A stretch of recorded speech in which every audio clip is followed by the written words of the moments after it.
I don't know if I can tell you this story. I have one story that reminds me of every story that Levon Petrosyan has told us. But actually, I'm not sure that it's okay for our club in this story. So, if you are really interested in this story, you can come to me after the meeting, and I will share this story with you, with someone who wants. And now, it's about the mind. and about to be a miner.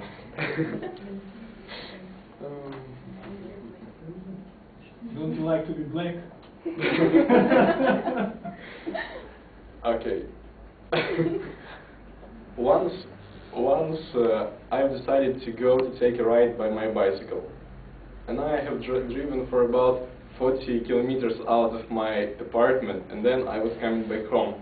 It was late, and it was the summer, so it was very hot outside, and I was very sweaty, and there were a lot of dust on the road.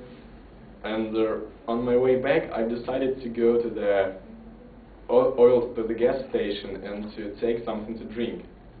And when I entered this station, everybody was looking at me so surprised. I don't know what was this. So I came to the cashier and I asked if I want something to drink. So they gave me something to drink, but they were looking at me with such strange eyes. And then I got back home, and when I got to my apartment, I knew the reason why it was like this. Because I looked at the mirror and I realized that I'm black as the miner, because the dust sticks on me.